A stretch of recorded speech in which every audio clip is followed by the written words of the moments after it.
Thank you for that. Now, I'll be very blunt about it. I'm a very feeble lover of Jesus, but nevertheless, I'm a lover of Jesus. I just want to start with a very quick prayer. Heavenly Father, I just ask that your love and your truth and your light would be here with us today, just that we would be able to receive of your freedom. We pray this in Jesus' name. Amen. Is that my microphone making that sound? Or is it Francis? Francis, are you making that sound? First thing I want to say is, well done for being here. You stepped into a tent where there's a talk on porn. Not an easy talk often to come to. And the first thing I'm going to start by saying is this. Hello, my name is James. I'm a recovering porn addict.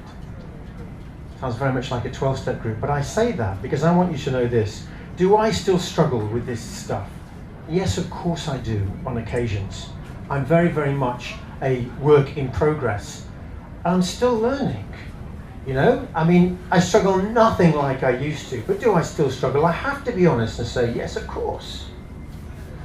Thank you to Francis for just that brief introduction. I feel one of the only things that kind of qualifies me being here today is the fact that I love having the opportunity to share some of the insights that I got from running basically Europe's only Christ-centered program for sex addiction, which I did for several years in the UK. I also set up a number of other groups called TAG, the Accountability Group.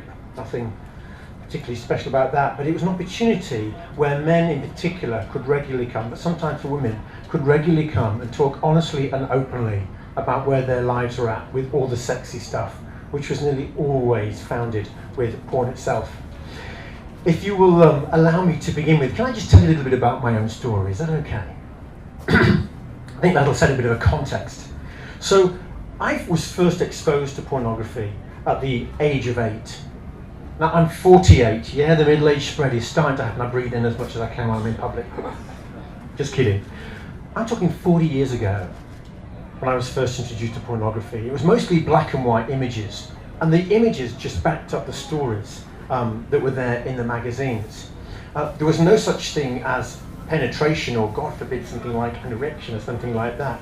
These were just, in a sense, what today we'd call softcore images.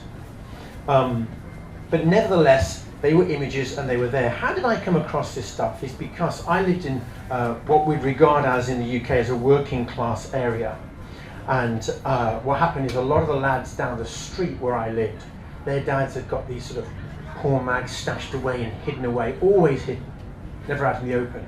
And sometimes they would take them during the daytime and bring them down to our sort of den that we built. I had from a big family, big house, big garden. And our place became where all the kids in the street assembled. And so what happened is, the different dens that we had around the garden, we had a big tree house about 15 foot off the ground, so adults never went into it. You had to really climb up high to get into it. And there was the stash of porn. So there I am at the age of 8, being exposed to all this stuff. And basically the key message around this is, shh, don't tell anybody. It all became about being secretive and about, in some way, there was a sense in which I began to realise like a toxic shame was beginning to sort of to cover me and to cover those around me. But basically I hit a point where I was beginning to have constant access to arousing material. What the material did is it aroused me. Now what you don't know is at the age of 8, you're about to find out, is I also began being sexually abused. And I was sexually abused for 3 years, almost every single week, by a Christian teacher at the school where I went. My family's not Catholic, this is not a Catholic school, but nevertheless this was a spiritual teacher in many ways. And so what happened is, for 3 years I was sexually abused by him. Now alongside that, also shortly after the abuse had begun at school, is some older friends of one of my older brothers also began to sexually abuse me. So I've got a concoction of the pornography that's happening there, in and around the home setting. It's all very quiet. I'm also being groomed for a time before I'm initially sexually abused. And that's going on. So literally, I am being thrust at the age of 8 into a world that is totally and utterly erotic. And nobody knows. Nobody. For me, what had happened is because I'd learned the message around porn, is I thought you don't talk about the sexy stuff, which meant that actually I had been set up quite easily as this teacher was grooming me. He might have realised, I don't know, I was 8 years old for goodness sake, he might have realised there's something sexual about this kid, or his innocence is being diluted in some way or other. All I know is this, is I ended up in the clutches of this man and of his behaviour towards me, which meant that up to, even before the age of even before hitting puberty, I'd in some way or other been raped nearly 100 times just by the teacher alone. At the age of 14, I got a financial allowance from my parents. They decided it was a good thing to give their kids money to teach them responsibility. So they gave us a certain amount of money that we'd have to learn to buy our own t-shirts or casual clothes, or in some cases some of our toiletries. You know what boys are like at 14, they want to spray Lynx over every bit of their body 24 hours a day. That's what, you know, smell good girls, you know, sort of thing. And there I am, 14 years of age, got a financial allowance. Now, I've seen this porn and it's all kind of stirring around within me. This sexual abuse stopped when I was 11 years of age, and I've been left hungry to try and connect into the world of the sexy stuff, which is kind of being denied from me. And I've got these same 3 or 4, 5, 6 magazines that I'm kicking around sometimes the house or the garden, etc. And I'm hungry for more. So what I began to do is I began to spend my money on getting hardcore porn. And sometimes that meant finding addresses from lads at school to get it shipped in from Sweden. It's the only way you can get the hardcore stuff easily and quietly. And the other side of it is that I began to try and put on a deep voice, even at 14, and say, you know, and buy porn. So I go to the adult bookstores, and there I would buy pornographic material that, at that time in the UK, I had to be 21 to buy it. And at 14, 15, and 16, I was managing to get in and to pay my clothing money and buy porn. And I said to my parents, oh, I lost my money. I don't know what happened to it. I kept losing my money. But that was the whole thing about me trying to be secret about the whole side of things. So I had to try and fuel this fantasy world that was there, and it's becoming more and more insatiable. By the age of 16, no doubt, of course, as a result of some of the sexual abuse stuff. Now, I'm a scholar at school, I'm doing really, really well. I'm the bright kid, I'm bouncing off the walls all the time. I'm really quite quiet now, you'll soon come to understand. Imagine me then, wow. Anyway, but the point is this, is that nobody had any idea whatsoever of what was going on in my life, apart from the fact that I was starting to regularly try and also access some alcohol.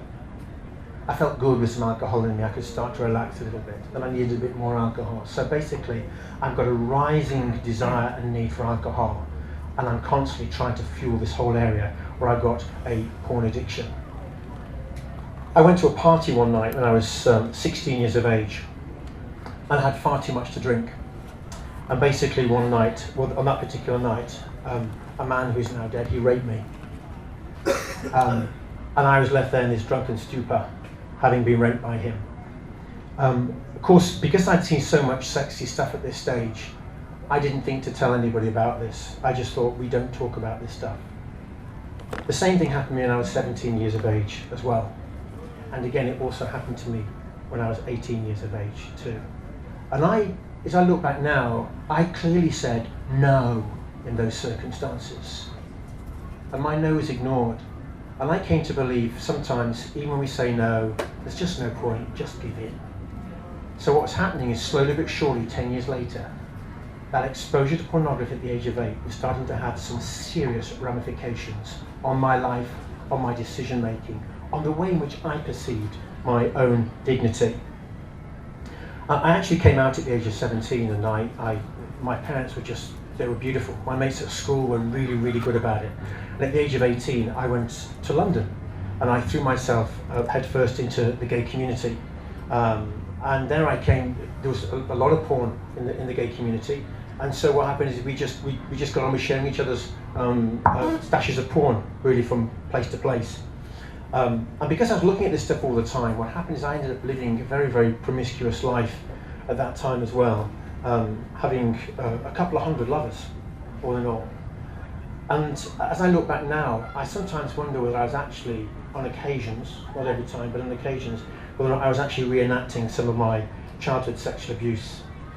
Anyway, at the age, in my early 20s, I ended up saying, I made the decision that I just needed some love and some hope in my life. Ever feel that? Yep. And it was then as an active gay man that I turned around and I made the decision that I really needed to come to know the person of Jesus Christ. And I made that decision. And it becomes very, very difficult to be reading pornography, which I regard as something impure. And really, I do believe it's dangerous personally. Even though the delight is then we're drawn towards it. It's very difficult to look at that while trying to follow Christ, who is, in all essence, the light of the world and all of his purity. I found at that time that I needed just to step aside from a lot of where my life was, and I really needed to make a very clear decision about the direction in which my life was going. And so I made the decision that I was going to go on the walk with Christ, really. And I needed to make a community of other Christian believers. That was going to be my community. And I came to realize in making them my home, these guys weren't all together. They weren't squeaky clean.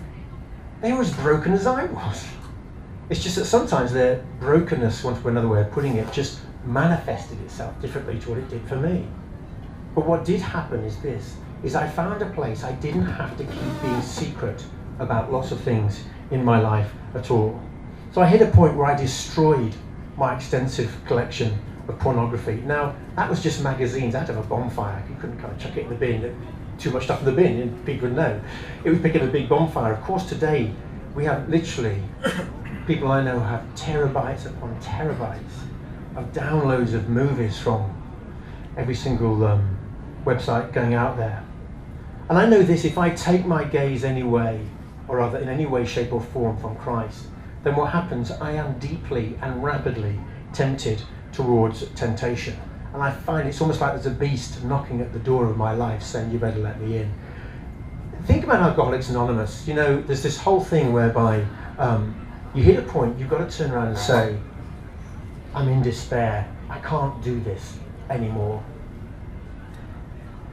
I can't do it anymore. This is starting now to slowly steal life from me. What looked like freedom, what looked like exciting, it's my own choice, it's my own right, etc., is suddenly starting to suck life away from me rather than give life to me.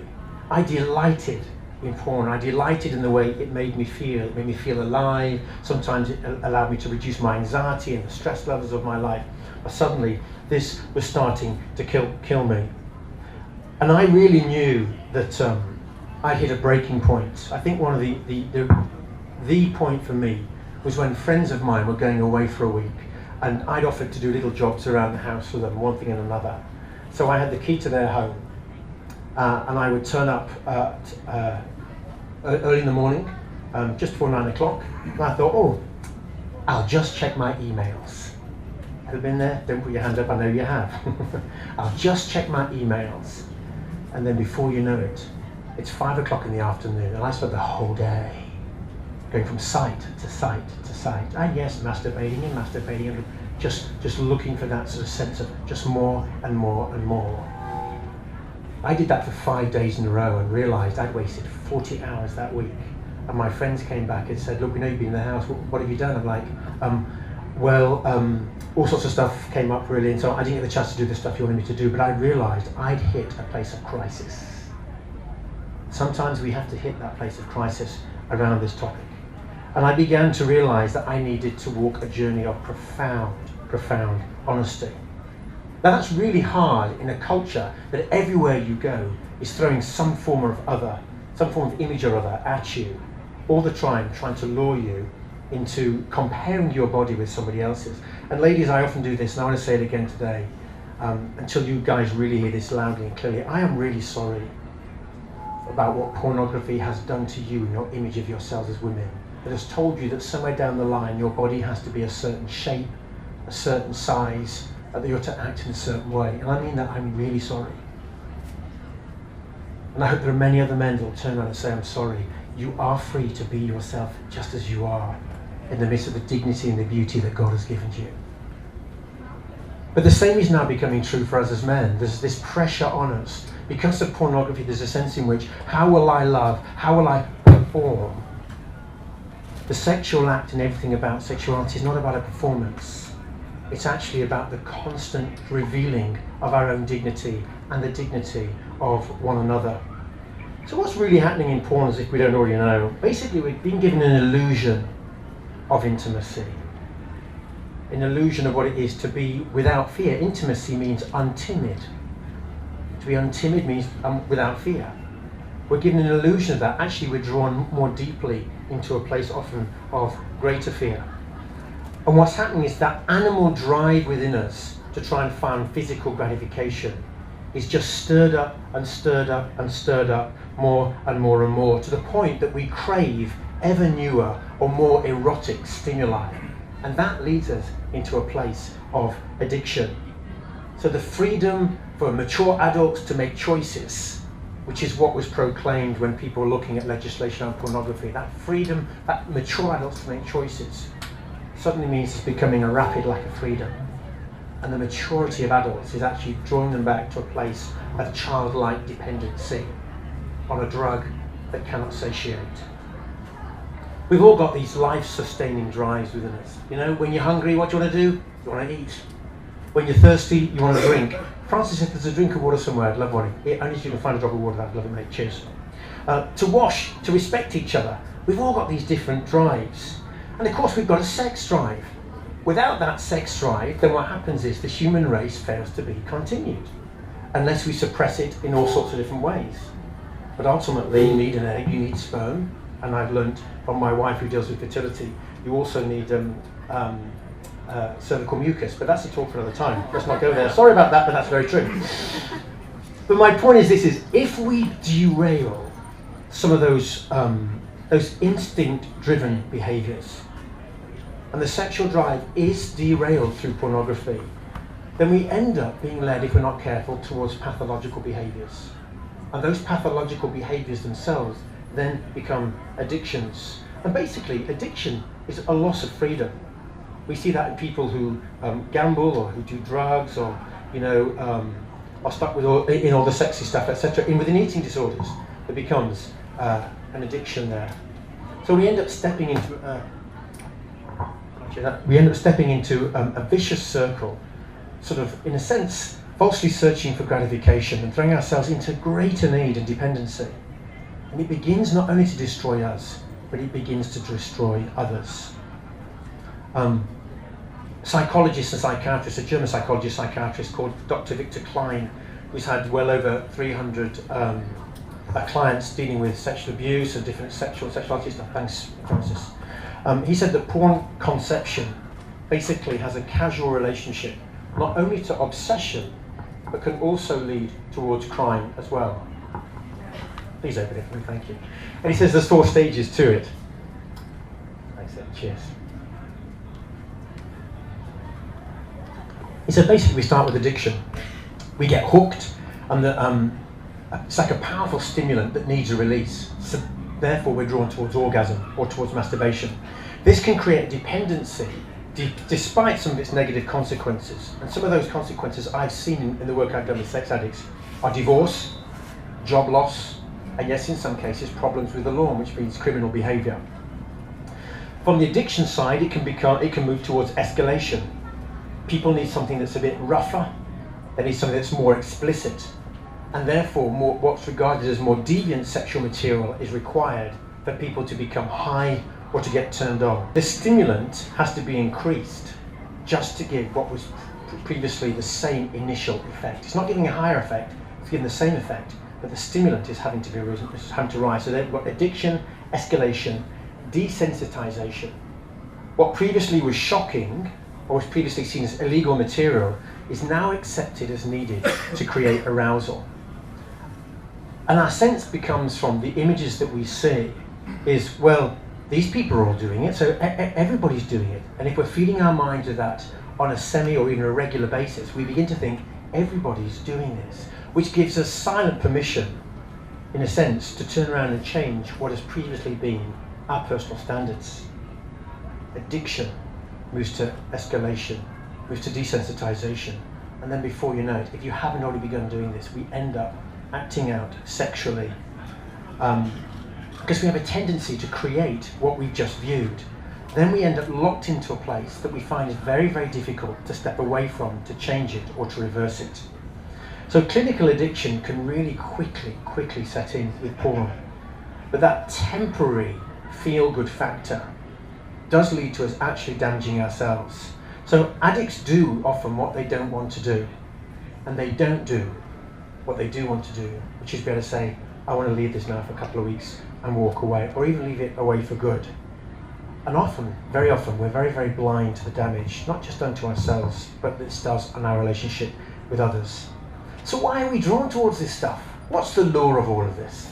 Well, basically and often, and I've noticed particularly, say, in the lives of working with several hundred people dealing with sex addiction, where porn's an often underlying factor, nearly always the underlying factor, is we want to escape unpleasant feelings.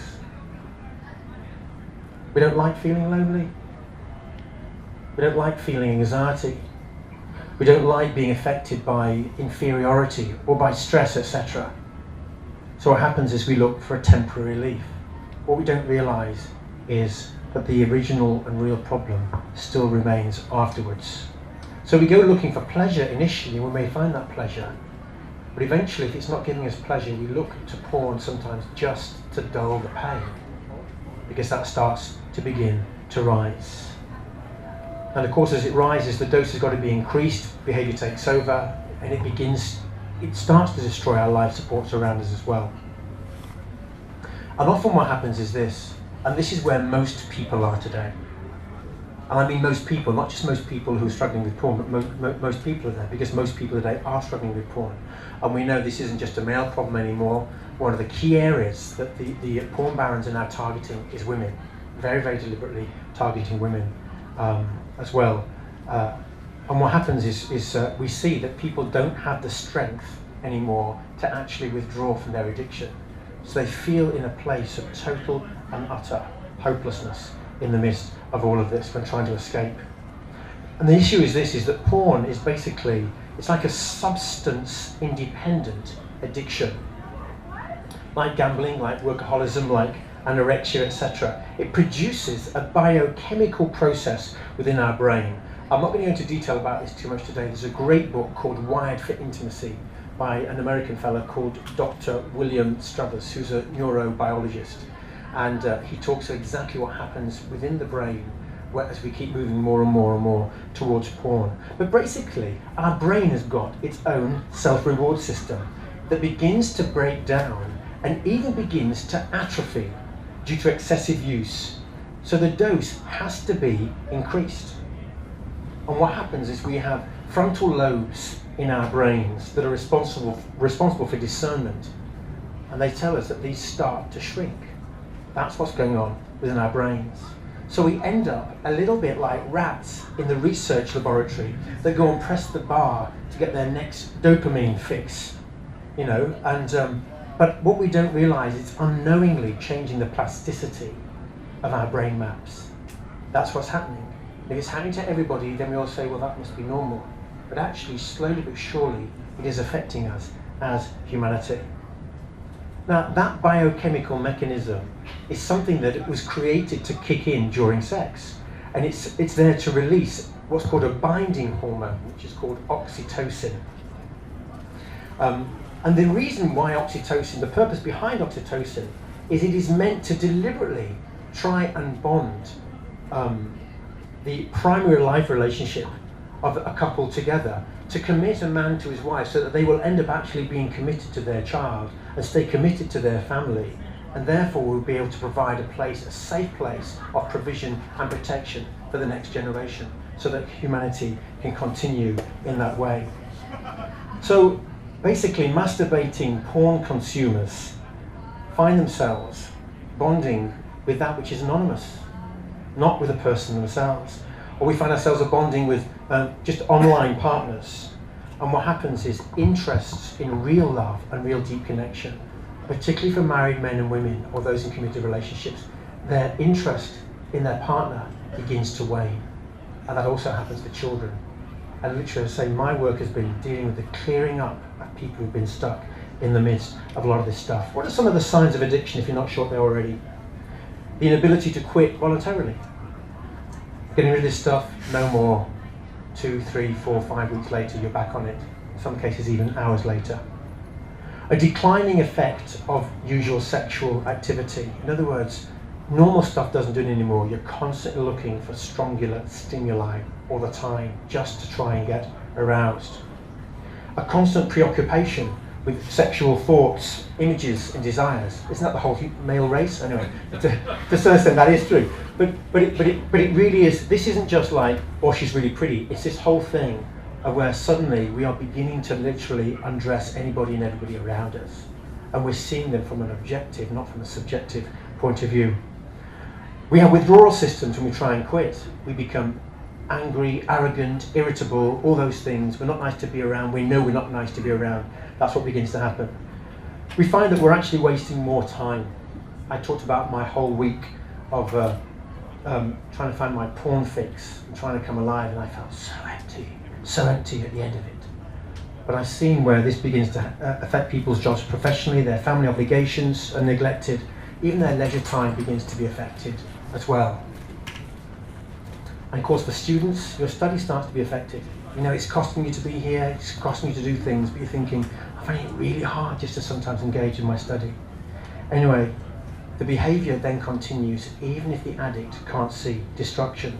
So we end up on a slippery slope from some very perhaps more abnormal, we go from a slippery slope into more abnormal sexual practices, and then before you know we have to up the dose, and before you know we have a loss of moral inhibition.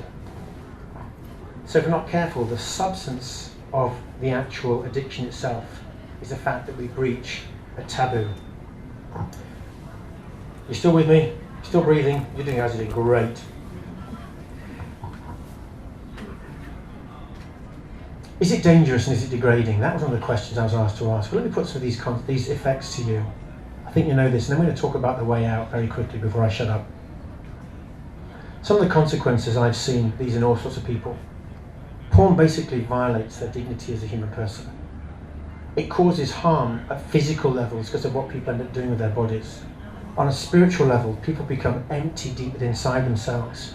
And on a social level, people find it harder just to be in normal relationships with people close to them, people distant from them. And there's some incredible abuse when you end up getting involved in these chat lines and places whereby you then act out what you've seen. I picked up many people the following day when they'd just been desperately used the night before. It changes our attitudes towards sexuality as a whole.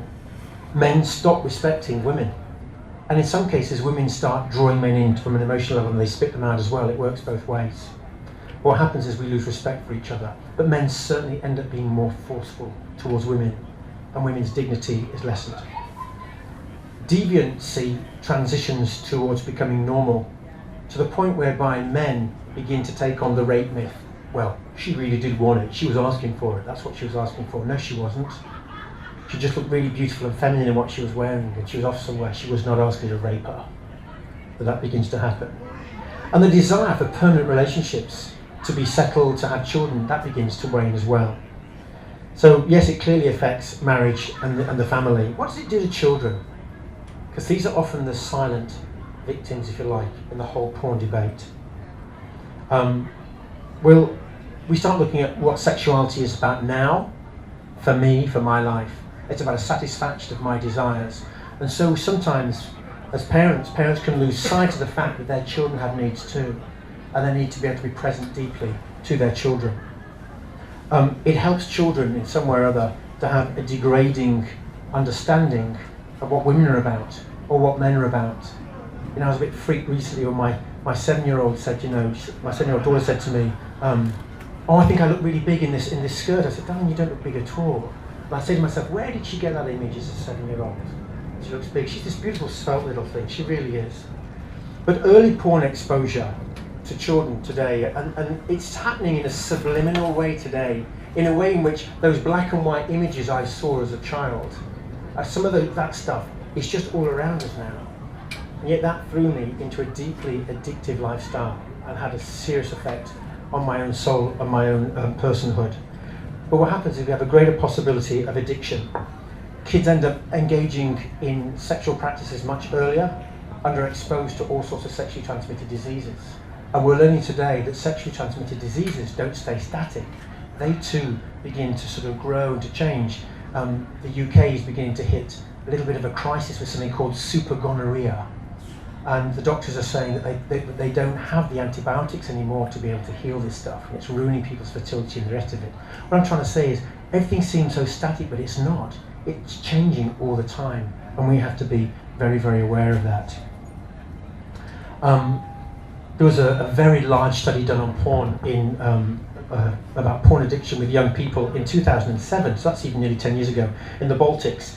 And their results were that 10.5% of boys see porn daily.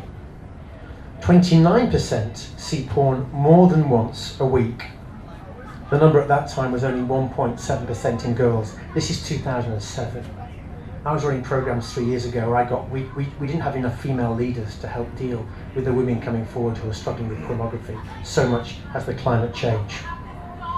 The big difference between daily and occasional users is that heavy users are 3 to 6 times more likely to have sex with animals, with children, and to actually engage in some form of sexual violence. I think I've given you enough of the bad news. Let me tell you about the way out. If we don't listen to our consciences on this topic, then please let's start listening to people's suffering. That could be your own suffering you may need to listen to today. Don't suffer anymore in this. Don't suffer in your secrecy and in your silence.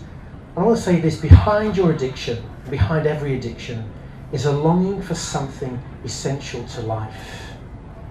In other words, when you're drawn towards porn, you're being drawn towards something that ultimately is something good from within you that desires to be satisfied, but the porn can't satisfy it.